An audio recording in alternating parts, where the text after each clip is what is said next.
There is certainly a lot of excitement in this room tonight, and no doubt around the country. We are back at the Wynn Resort in Las Vegas in the presidential battleground state of Nevada for the first Democratic debate of the 2016 campaign. I'm Anderson Cooper. Thanks for joining us. We've already welcomed the candidates on stage. They are in place at their podiums. Before we dive into the issues, I want to quickly explain some of the ground rules tonight. As the moderator, I'll ask questions, follow-ups, and guide the discussion. I'll be joined in the questioning by CNN's Juan Carlos Lopez and Dana Bash, as well as Don Lemon, who will share questions from Democrats around the country. Each candidate will get 1 minute to answer questions and 30 seconds for follow-ups and rebuttals. I'll give candidates time to respond if they've been singled out for criticism.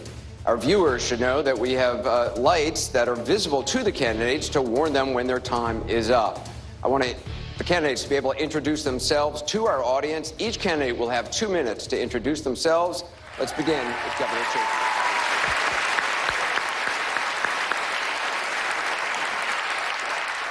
Governor O'Malley, thank you very much. Senator Sanders. Anderson, thank you very much.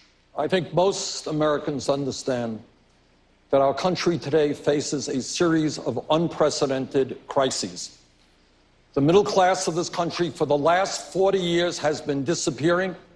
Millions of Americans are working longer hours for lower wages, and yet almost all of the new income and wealth being created is going to the top 1%. As a result of this disastrous Citizens United Supreme Court decision, our campaign finance system is corrupt and is undermining American democracy. Millionaires and billionaires are pouring unbelievable sums of money into the political process in order to fund super PACs and to elect candidates who represent their interests, not the interests of working people.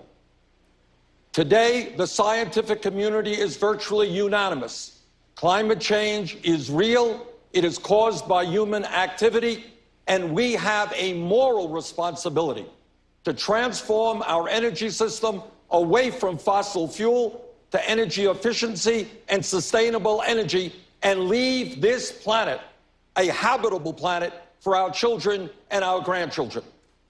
Today in America, we have more people in jail than any other country on earth. African American youth unemployment is 51%. Hispanic youth unemployment is 36%.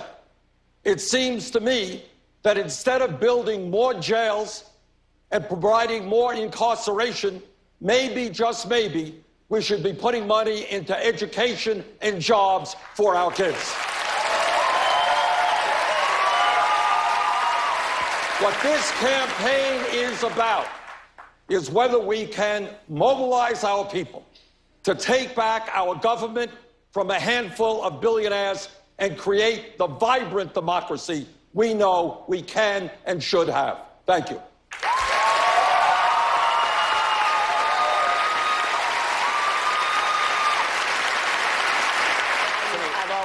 Senator Sanders, a Gallup poll says half the country would not put a socialist in the White House. You call yourself a democratic socialist. How can any kind of socialist win a general election in the United States? Well, we're going to win because first we're going to explain what democratic socialism is. And what democratic socialism is about is saying that it is immoral and wrong that the top 0.1% in this country own almost 90%, own almost as much wealth as the bottom 90%. That it is wrong today in a rigged economy that 57% of all new income is going to the top 1%. That when you look around the world, you see every other major country providing health care to all people as a right, except the United States. You see every other major country saying to moms that when you have a baby, we're not going to separate you from your newborn baby because we are going to have medical and family paid leave like every other country on earth. Those are some of the principles that I believe in, and I think we should look to countries like Denmark, like Sweden, and Norway, and learn from what they have accomplished for their working people. Against you in a general election, it writes itself. You supported the Sandinistas in Nicaragua, you honeymooned in the Soviet Union, and just this weekend you said you're not a capitalist. Doesn't that ad write itself? Well, first of all, let's look at the facts. The facts that are very simple. Republicans win when there is a low voter turnout, and that is what happened last November. 63% of the American people didn't vote, Anderson. 80% of young people didn't vote. We are bringing out huge turnouts and creating excitement all over this country. Democrats at the White House on down will win when there is excitement and a large voter turnout, and that is what this campaign is doing. You don't consider yourself a capitalist, though? Do I consider myself part of the casino capitalist process by which so few have so much and so many have so little, by which Wall Street, greed and recklessness wreck this economy? No, I don't. I believe in a society where all people do well, not just a handful. In the history Senator of the world. Sanders? I mean, everybody is in agreement that we are a great entrepreneurial nation. We have got to encourage that. Of course, we have to support small and medium-sized businesses. But you can have all of the growth that you want, and it doesn't mean anything if all of the new income and wealth is going to the top 1%. So what we need to do is support small and medium-sized businesses, the backbone of our economy, but we have to make sure that every family in this country gets a fair shake, We're not just the going billionaires. to have a lot more on these issues, but I do want to shield gun companies from lawsuits Of course or not. This was a large and complicated bill.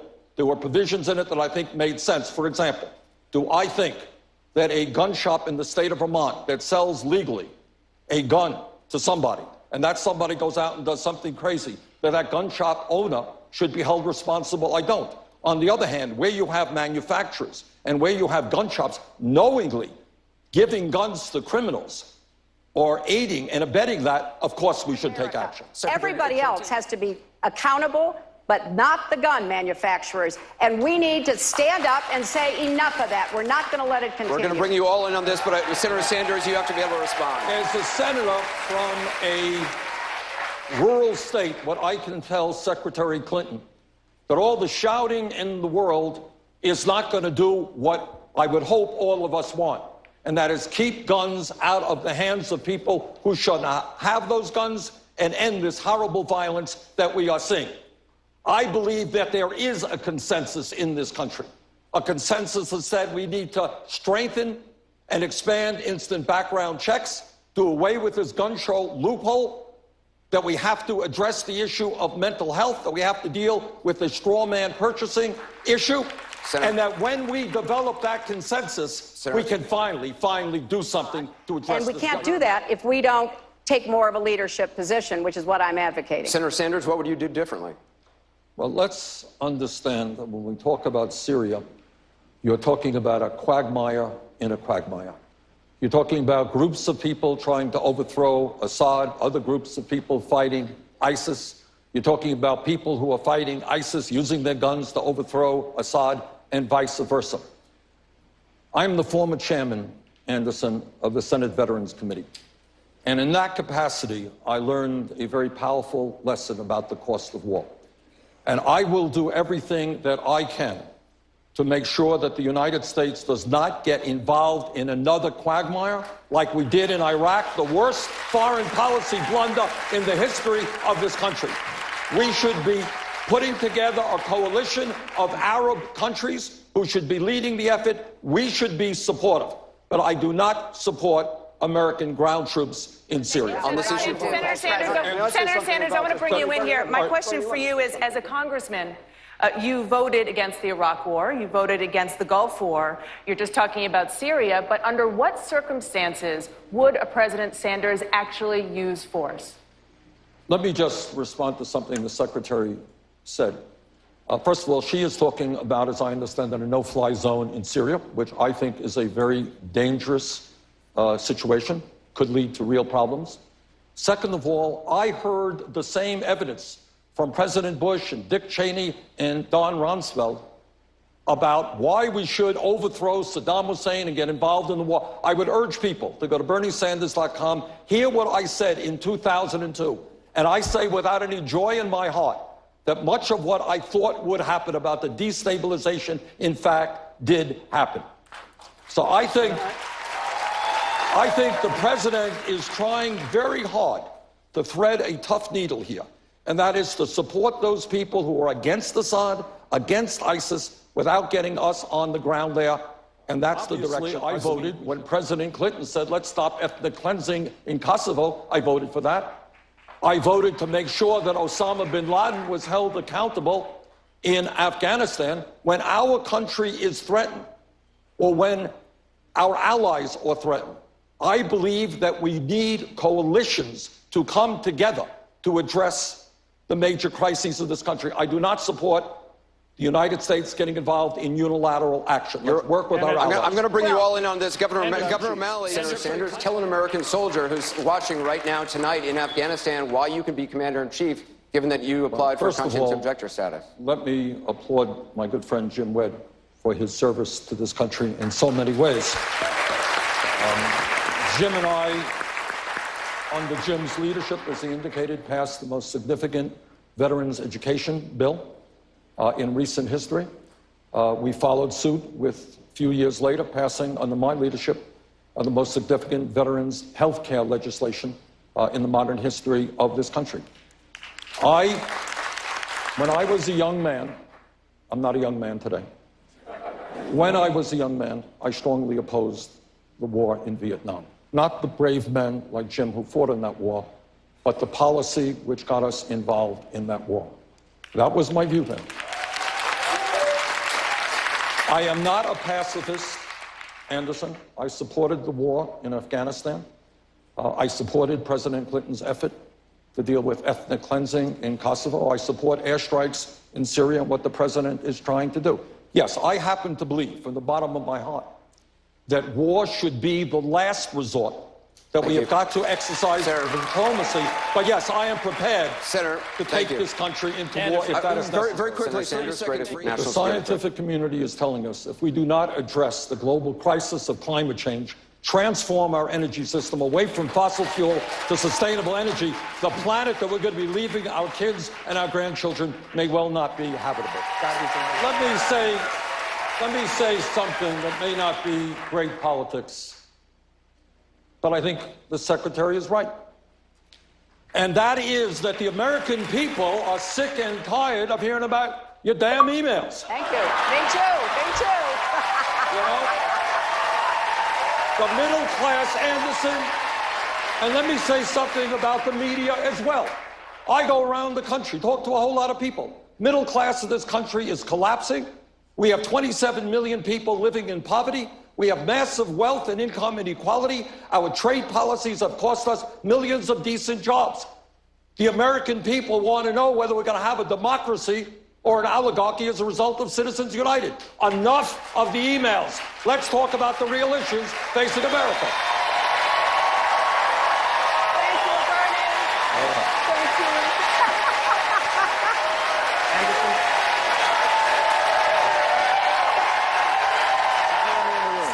you. Okay, here we go again. University As Law I said, School. My question for the candidates is, do Black lives matter or do all lives matter? The question from Arthur in Des Moines is, do Black lives matter or do all lives matter? Let's put that question to Senator Sanders. Black lives matter. And the reason those words matter is the African American community knows that on any given day, some innocent person like Sandra Bland can get into a car, and then 3 days later, she's going to end up dead in jail, or their kids are going to get shot.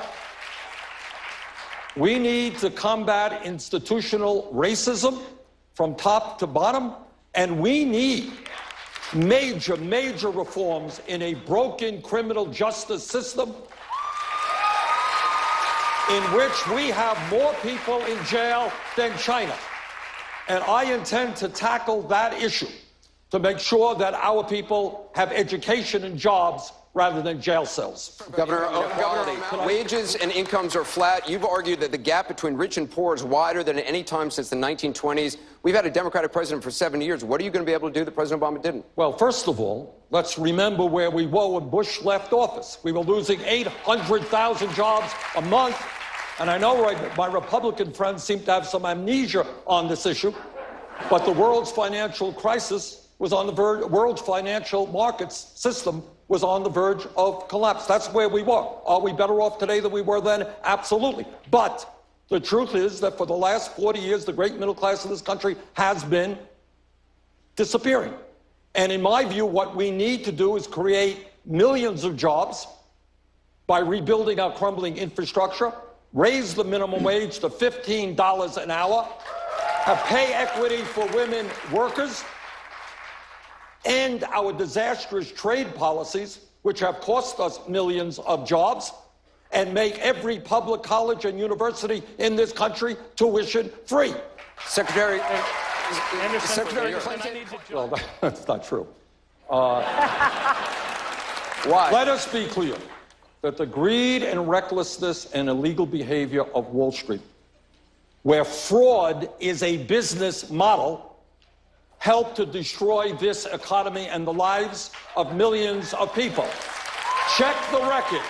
In the 1990s, and in all due respect, in the 1990s, when I had the Republican leadership and Wall Street spending billions of dollars in lobbying, when the Clinton administration, when Alan Greenspan said what a great idea it would be to allow these huge banks to merge, Bernie Sanders fought them and helped lead the opposition to deregulation. Today, it is my view that when you have the three largest banks in America are much bigger than they were when we bailed them out for being too big to fail, we have got to break them up. Secretary Clinton, you have to be able to respond. He brought you up. You do not, Congress does not regulate Wall Street. Wall Street regulates Congress. And we have got to break off these banks. Going to them and saying, please do the right thing. No, that's not what, kind of naive. I think Dodd-Frank was a very good start that I get. Senator Sanders, in 2008, congressional leaders were told without the 2008 bailout, the U.S. was possibly days away from a complete meltdown. Despite that, you still voted against it. As president, would you stand by your principles if it risked the country's financial stability? Well, I remember that meeting very well. I remember it like it was yesterday. Hank Paulson, Bernanke came in, and they said, guys, the economy is going to collapse because Wall Street is going under. It's going to take the economy with them. And you know what I said to Hank Paulson? I said, Hank, your guys, you come from Goldman Sachs, your millionaire and billionaire friends caused this problem. How about your millionaire and billionaire fans paying for the bailout? Not working families in this country. So to answer your question, no, I would not have let the economy collapse. But it was wrong to ask the middle class to bail out Wall Street. And by the way, I want Wall Street now to help kids in this country go to college, public colleges and universities, free with a Wall Street speculation. CNN visited college campuses along with Facebook, and not surprisingly, college affordability was among the most pressing issues. Senator Sanders, you've mentioned a couple of times, you do have a plan to make public colleges free for everyone. Secretary Clinton has criticized that in saying she's not in favor of making a college free for Donald Trump's kids. Do you think taxpayers should pick up the tab for wealthy children? Well, let me tell you, Donald Trump and his billionaire friends under my policies are going to pay a hell of a lot more in taxes today, taxes in the future than they're paying today. But in terms of education, this is what I think. This is the year 2015. A college degree today, Dana, is the equivalent of what a high school degree was 50 years ago. And what we said 50 years ago and 100 years ago is that every kid in this country should be able to get a high school education regardless of the income of their family. I think we have to say that is true for everybody going to college. I think we don't need a complicated system, which the secretary is talking about. Your income goes up, your income goes down. If you're poor, you have to work, and so forth and so on.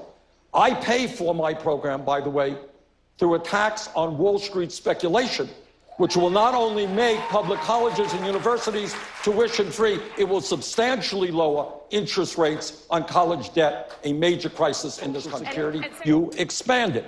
And the way you expand it is by lifting the cap on taxable incomes so that you do away with the absurdity of a millionaire paying the same amount into the system as somebody making $118,000. You do that, Social Security is solvent until 2061, and you can expand that. Senator Sanders, I want to bring it over to Juan Carlos Lopez. In 2013, you voted for immigration reform.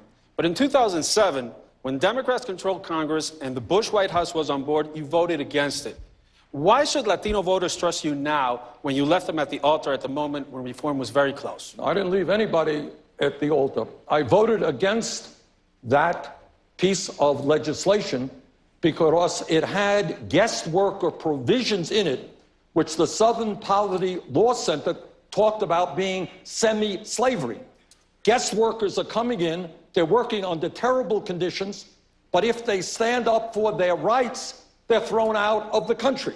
I was not the only progressive to vote against that legislation for that reason. Tom Harkin, a very good friend of Hillary Clinton's and mine, one of the leading labor advocates, also voted against that. Tom Harkin isn't running for president. I know you that, are. but a point being is that progressives did vote against that for that reason. My view right now, and always has been, is that when you have 11 million undocumented people in this country, we need comprehensive immigration reform. We need a path toward citizenship. We need to take people out of the shadows. And Juan Carlos. Secretary Clinton. Sanders, you talked about your record on the Veterans Affairs Committee. You served on that committee for the last 8 years, including 2 years as its chairman, while veterans died waiting for health care. You and Senator McCain ultimately addressed the issue with bipartisan legislation. Why did it take 18 Inspector General reports and a CNN investigation and others before you and your colleagues took action? Well, I was chairman for 2 years. And when I was chairman, we did take action. What we did is pass a $15 billion piece of legislation, which brought in many, many new doctors and nurses into the VA so that veterans in this country could get the health care when they needed it and not be on long waiting lines. And the other part of that legislation said that if a veteran is living more than 40 miles away from a VA facility, that veteran could get health care from a community health center or the private sector. As a result of that legislation, we went further than any time in recent history in improving health care to the men and women of this country who put their lives on the line to defend us. Governor Chafee, you and Hillary Clinton both voted for the Patriot Act. Would you shut down the NSA surveillance program? Of course. You would, well, point blank. Well, I would shut down, I'd shut down what exists right now is that virtually every telephone call in this country ends up in a file at the NSA. That is unacceptable to me. But it's not just government surveillance. I think the government is involved in our emails, is involved in our websites. Corporate America is doing it as well. If we are a free country, we have the right to be free. Yes, we have to defend ourselves against terrorism, but there are ways to do that without impinging on our constitutional rights and our privacy rights. Anderson, the NSA Governor Chafee, I think Snowden played a very important role in educating the American people to the degree in which our civil liberties and our constitutional rights are being undermined. Is he a hero? He did break the law, and I think there should be a penalty to that. But I think what he did in educating us should be taken into consideration before he is Senator Webb? I have a lot of respect for President Obama. I have worked with him time and time again on many, many issues. But here's where I do disagree. I believe that the power of corporate America, the power of Wall Street, the power of the drug companies, the power of the corporate media is so great that the only way we really transform America and do the things that the middle class and working class desperately need is through a political revolution when millions of people begin to come together and stand up and say our government is going to work for all of us, not just a handful of billionaires. Senator Webb, how would he not be a third term for Obama? Does he have the right stuff?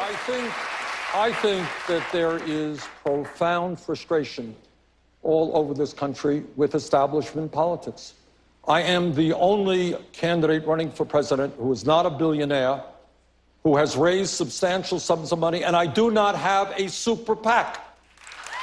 I am not raising money from millionaires and billionaires. And in fact, tonight, in terms of what a political revolution is about, there are 4,000 house parties, 100,000 people in this country watching this debate tonight who want real change in this country. Every other major country on earth, everyone, including some small countries, say that when a mother has a baby, she should stay home with that baby. We are the only major country that is an international embarrassment that we do not provide paid family and medical leave. Second of all, the secretary is right. Republicans tell us we can't do anything except give tax breaks to billionaires and cut Social Security, Medicare, and Medicaid. That's not what the American people want. Governor O'Malley? Senator Sanders, right here in Nevada, there will be a measure to legalize recreational marijuana on the 2016 ballot. You said you smoked marijuana twice, didn't quite work for you. If you were a Nevada resident, how would you vote? I suspect I would vote yes.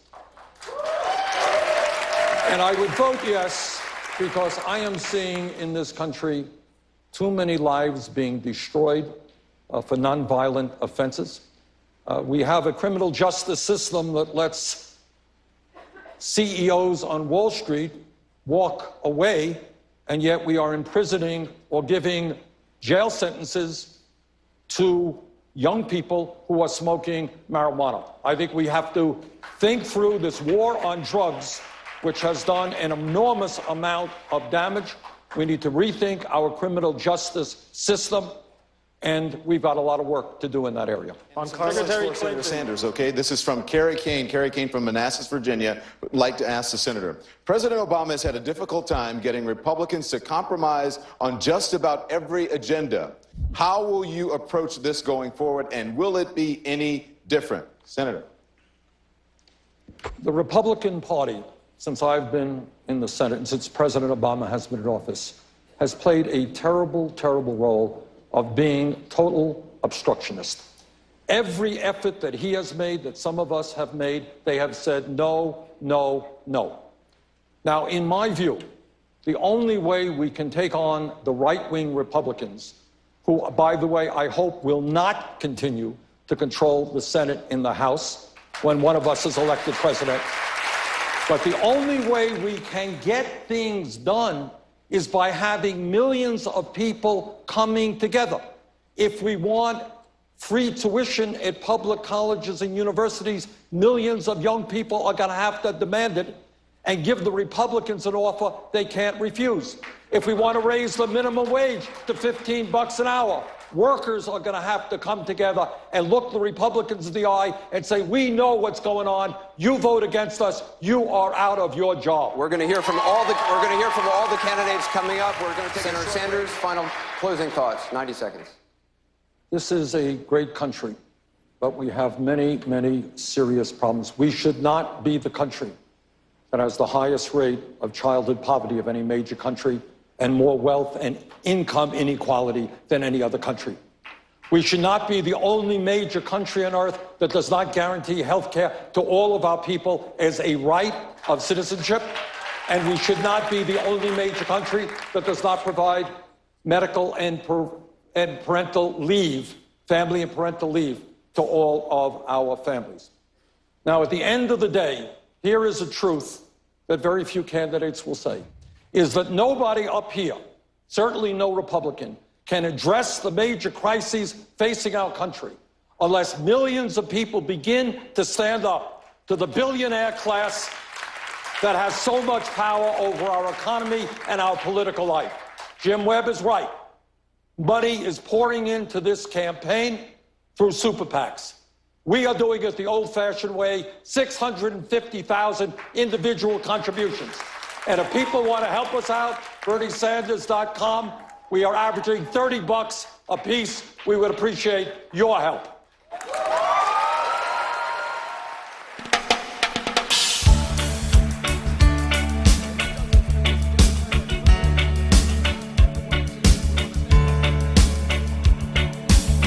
As I went walking that ribbon of highway, I saw above me that endless skyway.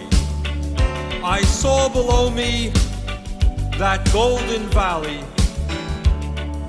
This land was made for you and me. This land is your land. This land is my land. From California to the New York Islands, from the Redwood Forest to the Gulf Stream water. This land was made for you and me. I roamed and rambled, I followed my footsteps from the sparkling sands of your diamond desert, and all around me a voice was sounding, this land was made for you and me.